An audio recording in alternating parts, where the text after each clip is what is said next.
वस्त्रम ये भेंट करके डॉक्टर, अच्छा आज आप बैठ जाइए, कैमरे लगे हुए हैं, ये मुझे ध्यान नहीं था। इसे आप अपने आंखों से कैद कर लें, हम कैमरे से कैद कर रहे हैं।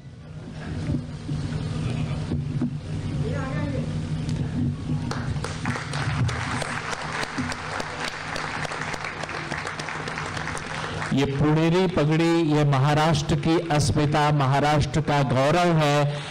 सुधांशु जी लखनऊ से मूल हैं, उत्तर प्रदेश से हैं, और यहाँ पर पुणेरी पगड़ी पहनाकर इन्हें हम महाराष्ट्र की अस्मिता से गौरवान्वित कर रहे हैं। आज अटल सम्मान से हम सम्मानित कर रहे हैं। बहुत बहुत धन्यवाद। डॉक्टर सुधांशु त्रिवेदी जी को सुनना अपने आप में एक अद्भुत है। मैं त्रिवेदी जी को आमंत्रित करता हूं कि हम उन्हें सुनना चाहते हैं। मैं चाहूंगा तालियों से आमंत्रित करें।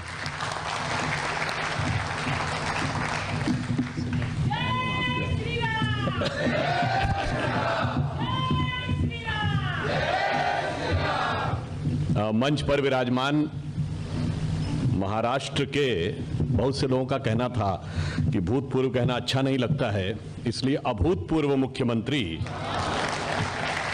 देवेंद्र फडणवीस जी। वैसे राजनीति के विषय में कहा जाता है राजनीति की गतियां अद्भुत और अभूतपूर्व, पता नहीं कब कौन भूतपूर्व कभी कौन भूतपूर्व।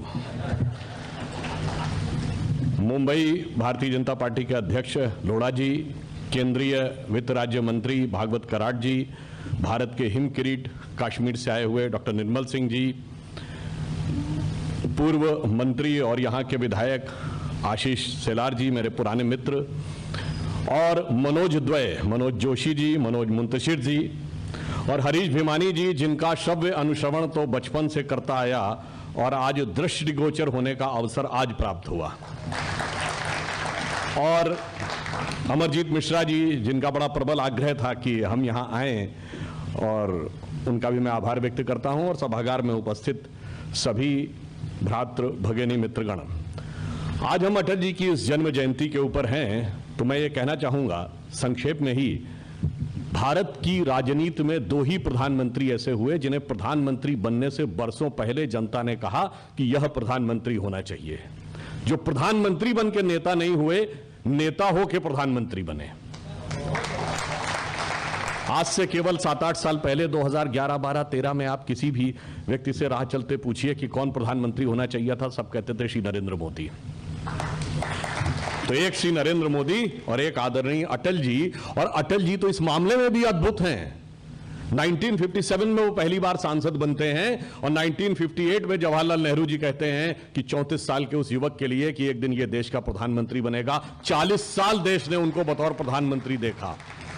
ये सौभाग्य किसी नेता को नहीं प्राप्त हुआ कि 2 पीढ़ियों तक देश की जनता उन्हें प्रधानमंत्री के रूप में देखती रही, और उन्होंने अपने आचरण में जो शुचिता, जो समृद्धि, जो आचरण दिखाया, वो अपने आप में बहुत अपूर्व था। और उसमें मुझे यह भी याद आता है कि उस एक नई यात्रा की शुरुआत इसी मुंबई की धरती से हुई थी। मैं इस मुंबई की धरती को भी प्रणाम करता हूं, क्योंकि यह सिर्फ भारत की आर्थिक राजधानी नहीं है, छत्रपति शिवाजी का भी यह क्षेत्र है, यानी यह वैभव का भी प्रतीक है, गौरव का भी प्रतीक है। अभी हमारे कई पूर्ववर्ती वक्ताओं ने कहा कि यहां पे कहा गया था अंधेरा छटेगा, सूरज निकलेगा, कमल खिलेगा। 1980 में अटल जी ने कहा था, मगर अटल जी की एक बड़ी प्रसिद्ध पंक्ति आप सबको ध्यान हो, बड़ा प्रसिद्ध कविता थी, गीत नया गाता हूं, काल के कपाल पर लिखता मिटाता हूं। मगर उससे पहले की एक पंक्ति उन्होंने लिखी थी, वो उसी कालखंड में है जब जनता पार्टी वाला गठबंधन टूट गया था और अचानक ऐसा लगा कि सारा सिजरा बिखर गया था। तो उन्होंने एक पंक्ति लिखी थी कि गीत नहीं गाता हूं, क्योंकि वो बहुत निराश हुए थे। उन्होंने लिखा था, बेनकाब चेहरे हैं, दाग बड़े गहरे हैं, टूटता तिलिस्म आज सच से भय खाता हूं, गीत नहीं गाता हूं, गीत नहीं गाता हूं।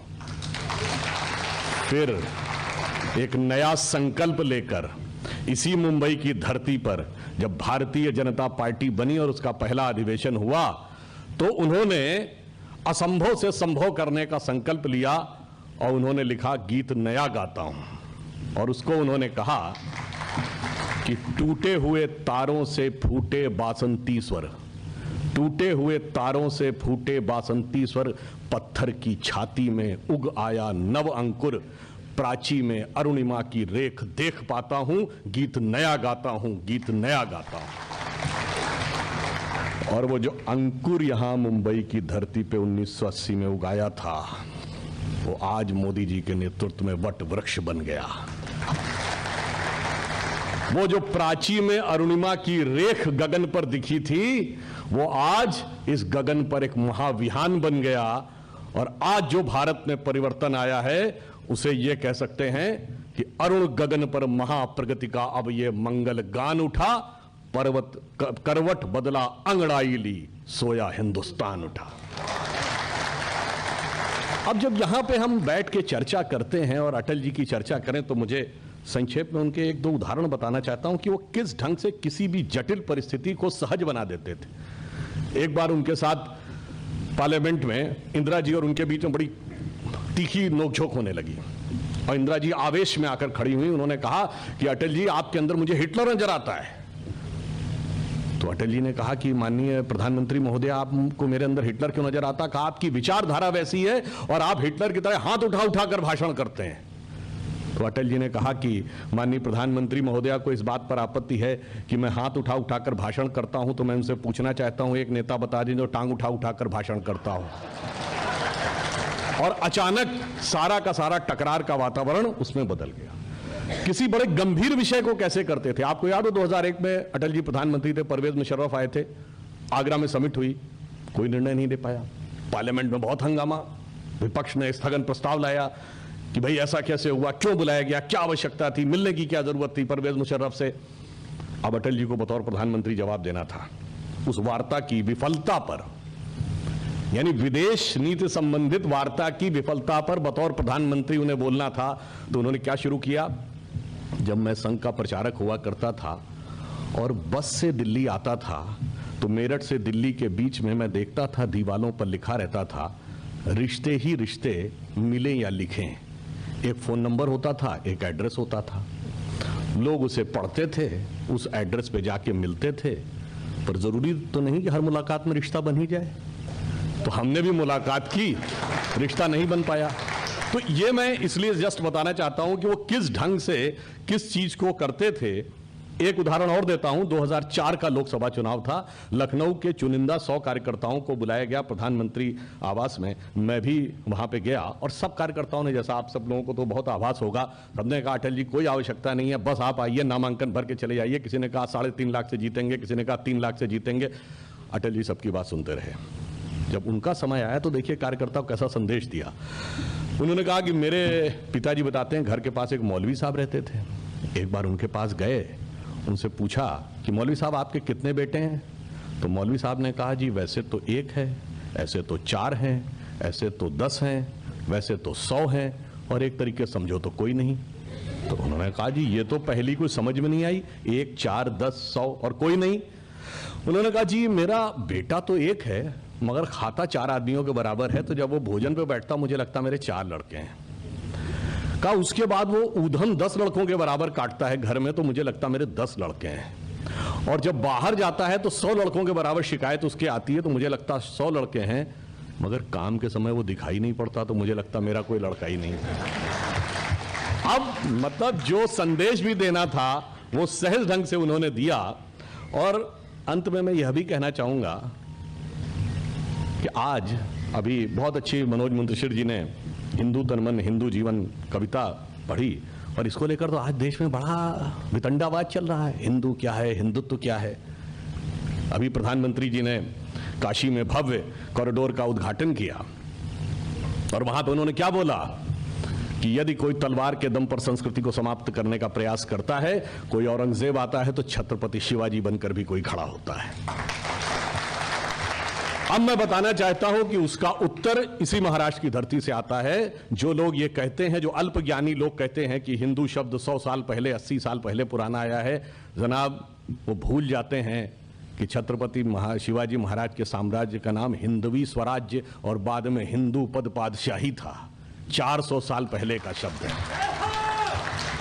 और उन्होंने जब ये कहा कि काशी में क्या आवश्यकता थी औरंगजेब का उल्लेख करने की और क्या आवश्यकता थी छत्रपति शिवाजी का उल्लेख करने की, हमारे विरोधियों ने कहा, तो इसका उत्तर भी यहीं से आता है।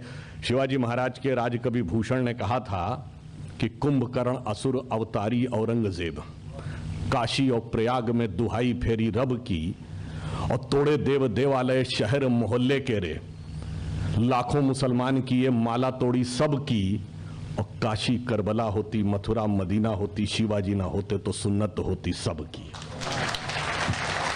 इसीलिए फिर उन्होंने लिखा था, जिनको लगता है कि हिंदुत्व शब्द पुराना है उनसे कहो भाई सुनो जाके, शिवाजी के लिए कहा गया था राखी हिंदुवानी का तिलक राखो, स्मृति पुराने राखो, वेद धुन सुनी में, और शाही के सपूत शिवराज शमशीर तेरी, दिल्ली दल दाब के दीवाल राखो दूनी में।